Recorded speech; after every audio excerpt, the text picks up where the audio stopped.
Okay, yes, so as it was just explained, I was with the RSPCA until a month ago. I've just left to pick up the reins with another NGO on a massive sort of behaviour change issue, but I'll chat to anyone who's interested in finding out more about that afterwards. But we'll talk about puppies and kittens for now. I'm going to take you through just a couple of case studies. It was really interesting, that last presentation, and I completely agree with the need to think much wider than individuals. I feel like what I'm going to be presenting here is actually sort of quite simplistic and sort of in response to that, but I am just strictly looking at insights into motivations and sort of looking at individuals as in sort of dog and cat owners, but that's not ignoring all of the wider sort of issues that we also had to address to start sort of addressing some of these problems. But it'll be a whistle-stop tour just looking at sort of motivation. Just to explain as well that despite that scientific word psychology in the title, I'm not a scientist. It's so, you know, I'm going to be, you know, sort of talking loosely about psychology, but, you know, more around sort of, you know, human behaviour and particularly irrational behaviour. And what is lacking in science in this presentation, I promise to make up for with cute images of puppies and kittens. Okay, so a bit of history then to my time with the RSPCA.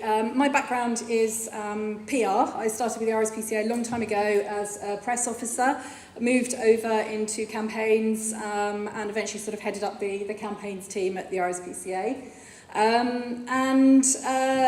know, as a lot of sort of charities do, we were sort of, you know, banging out the headlines, you know, telling people off, highlighting the problems. You know, this is, as an example, warning people about the dangers of feeding their pets what they would eat themselves for Christmas dinner. Trying to get people to get behind a fireworks campaign, you know, something that people enjoy doing every year, animals hate it. How do we move people towards eating higher welfare chicken? Well, we tell them the facts. Surely that will work. The same message there, you know, how do we get people eating, consuming sort of high welfare meat? But they don't work. And this is a headline that I'm going to focus on now.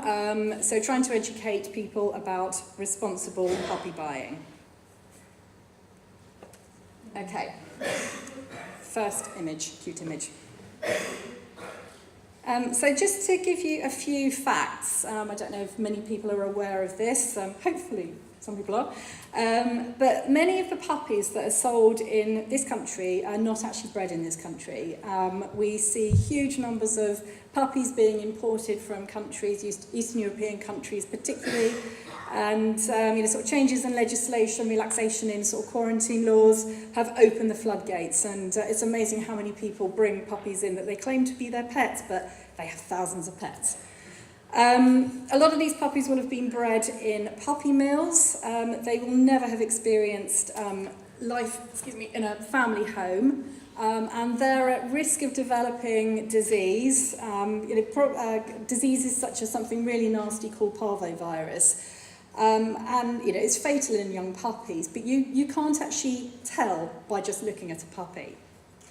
So our advice has always been to people to avoid this, to avoid being caught out, is to always see a puppy with its mother in the place where it was born. It's really, we think, really sensible, common sense stuff. It's quite a simple instruction.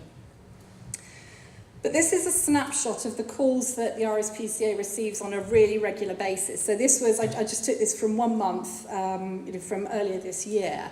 So in many cases, it's people who have called us to say, you know, they've bought a puppy, given us the details of where they bought it from, you know, and what's happened to that puppy. And many times puppies have become very sick and often die. We also get calls from people who have bought a puppy, as the one at the top right there says, you know, they were expecting to buy a Cavalier King Charles and eventually realised that wasn't what they'd been sold at all. And I kid you not, we did actually have a call from someone who bought a puppy and it later turned out to be a guinea pig. That's what we're dealing with. So why don't people listen, and why do people end up buying guinea pigs? Well, as I'm sure you've heard this morning, and I'm sorry because I wasn't here this morning, it sounded like it was really interesting, the content, but, hard facts don't cut it. We all know that, it's bad to smoke. We all know that, it's much better if you have safe sex or all sorts of things will happen, but we don't listen to it. And, hopefully everybody now knows from this morning's presentation, that is because, we are quite irrational as human beings. And as we've discovered at the RSPCA, this also applies to puppy buying as well. People are completely irrational. And, we do have these two sides of the brain. Apologies again if I'm going over previous content, but on one hand, we're very sensible. We like to think, we're sort of planning everything and we know exactly what we're doing, but we're not at all in charge because the other side of the brain is irrational and taking us in all sorts of different directions. And as Daniel Kahneman nicely puts, we could not survive without System 1. So the irrational side of our brain, and yet it causes us to make systematic errors in specific situations, including buying a puppy. So as planners, when we're looking at how we want to kind of put together a campaign, this is certainly how we at the RSPCA used to act. We'd all be sitting around in our meeting room. Didn't look quite as stiff as those people in their suits there, but it's all very logical. What do we want people to be doing, and what's the kind of that common sense messaging that we want to be getting out there? Come up with this sort of great creative campaign, but it didn't work. But then obviously what we eventually started to realise was that we needed to be thinking a lot more like people. So we need to understand sort of how people are feeling when they're sort of in that hot frame of mind, and if you are hungry or whatever it might be, how do we sort of engage with people at that moment that they're making those sort of wrong purchasing decisions or whatever it might be. I don't know why the slide did that. I didn't ask it to do that, but it obviously decided we needed a little bit of a jiggle in there. So this was the sort of the starting point for the RSPCA to kind of enter the world of behaviour change, and we recognised that we needed to be doing something different. The traditional forms of campaigning, sort of focus on advocacy or awareness raising, as I said, it wasn't working. So what was it that we needed to do differently? And as an animal welfare organisation, it sort of became quite apparent that we knew an awful lot about animals, but we knew very little about people. And generally, there's a person attached to every single animal welfare issue that we're trying to address. So we needed to understand about people and get to grips with sort of research, find out what's already out there. But certainly in the case of puppies, we commissioned some research to understand much more about how puppy buyers behave. So the first thing that we found out, and this isn't surprising really, but that not everybody thinks the same way. We certainly as an organisation were going about it in one direction, but everybody else is disappearing off in all sorts of different directions. So we needed to understand who those different people were.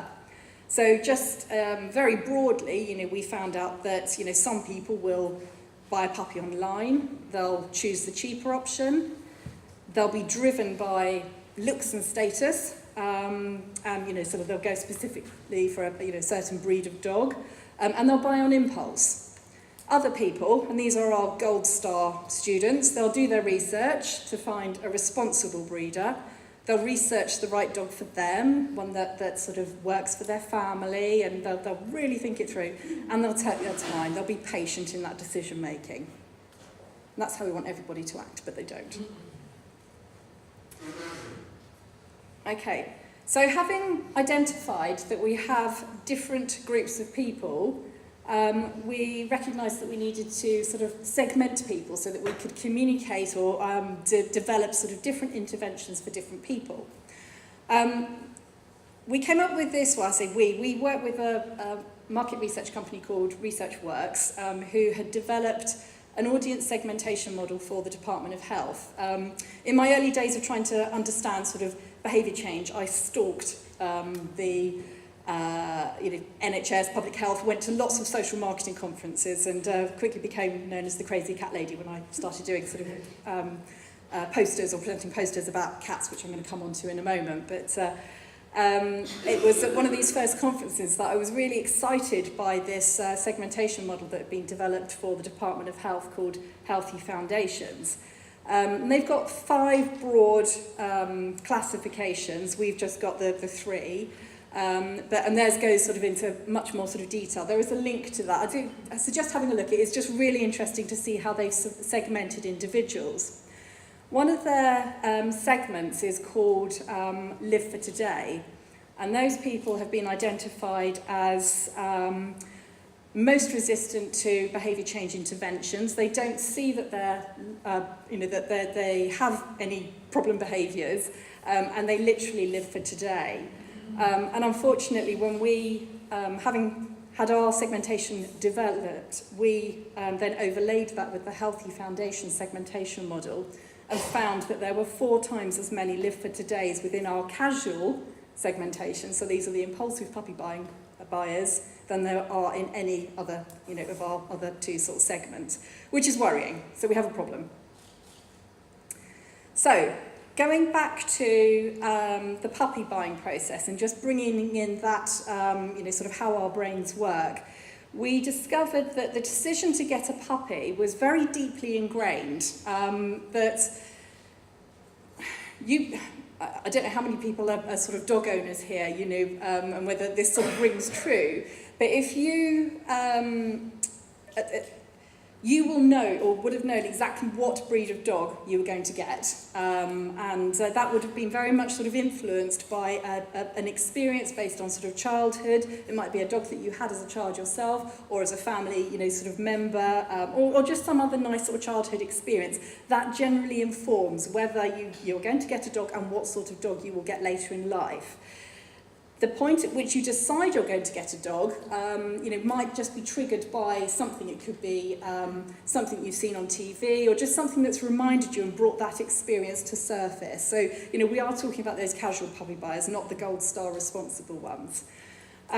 So moving from, in the background, there's some unconscious thought about getting a dog to let's get a dog happens very quickly. So opportunities to intervene are very difficult. So we're going straight into that sort of emotional, they're suddenly wedded to the idea, they've got the dog, and sort of moving along from having thought about it to going online, looking at those ads. They are so completely engaged, they're hot to the idea of getting a puppy. By the time they've actually gone to see a puppy, they've bought it, that's it. And maybe that common sense only kicks in once they've got their puppy home, puppy's fallen ill, and they call us because the puppy's died, which is really sad. So, it's not a happy ending here for puppies yet, but it's actually just to say that what our insights told us was that in this situation, with the casual puppy buyers, a nudge, as obviously you've been talking about sort of behavioural insights, isn't enough. There are so many other factors that are so much stronger than anything we could possibly do or say to try and slow this puppy buying process down. We're expecting new legislation to come into force next year, which will hopefully clamp down on the unscrupulous trade in puppies. And at that point, the RSPCA will be able to go back in and start to look at how better to engage with people when there's less availability of puppies out there. So it's not the end of the road, but I think that the takeout here is also recognising what your limitations are. Don't, if the research says stop, move on to something else. But we won't end on a sad note. We'll move on to cats. Okay, so this is another campaign that what we wanted to do was to look at how we could increase the neutering rates of the UK's owned cats. And you're probably sort of sitting here thinking, well, there isn't a problem with cats. There is. I mean, if you go to somewhere like Spain or to Cyprus, where I was earlier this year, there's cats everywhere, and you think, my goodness, there's a proper cat problem there. But in the UK, surely not. What we've got is lots of rescue centres, and all of our rescue centres are chock-a-block full of cats needing homes, and a lot of those cats have been picked up off the streets, and the reason they're living on the streets is because they've either bred while they're living on the streets, or they've been abandoned, and most of those cats that have just been abandoned are unneutered, and cats breed like crazy. So, we needed to increase the neutering rates of the UK's own cats. We previously, for years, had been sort of delivering quite finger-wagging public messaging, sort of focusing on the consequences of not neutering. But this was falling on deaf ears. People just weren't engaged with what we were saying. So again, as I said earlier, with dogs, we realised, we knew a lot about cats, awful lot about the cat population, but we knew very little about owners. And I spent months literally hounding my boss to give me some more money to do some insights work until he just gave in, but it paid off.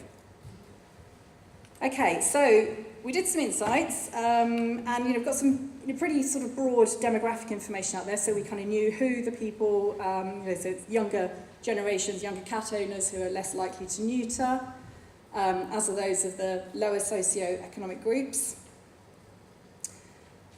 We also found that men are less likely to neuter, but actually we explored responsibility for other things in a little bit more detail, and women are the key decision makers when it comes to pets, so that's where we needed to focus our efforts. And we found this interesting sort of behaviour as well, that people who spontaneously acquire a kitten, so that's someone, again it goes back to that, it's sort of fairly impulsive. If a friend, neighbour, family member, their cat has had a litter of kittens, you might then decide to take a kitten. You might not have consciously thought about getting one before, but at that point you will. So actually the purchasing behaviour for kittens is quite different to puppies. It just happens with cats. But those people who spontaneously acquire a kitten are 50% less likely to neuter their cats. So we get stuck in this vicious cycle of spontaneous acquisition and no neutering. And those non-neutered cats have kittens, people acquire a kitten, if that makes sense. What we also discovered, interestingly, was that people just go completely gaga over their cats. And people really did see either their cats as little babies or as mums who have these rights to have babies. And again, I don't know if this sort of rings true with anyone here and how you're thinking, or maybe conversations that you might have had with other people. But I have heard this time and time again, she'll make a great mum. I've even heard it from my own stepchildren, who I think, my goodness, I've been doing this job for so long, how could they possibly think otherwise? But that's human nature.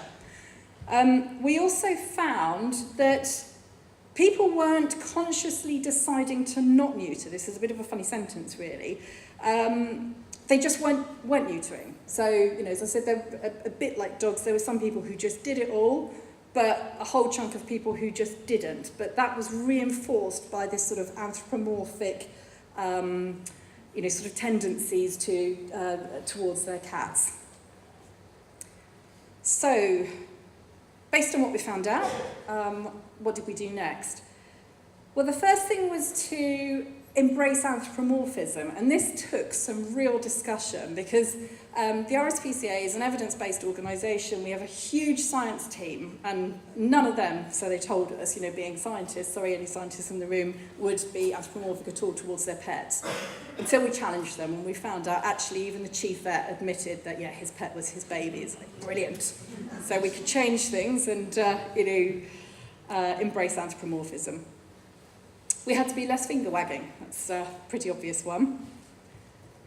We also recognised that we needed to position neutering as the act of a caring, loving cat owner, because that's what the insights were telling us, that people, they weren't not neutering because they didn't care. They just weren't neutering, but they really, really loved their cats, so actually that was something really good that we could play on.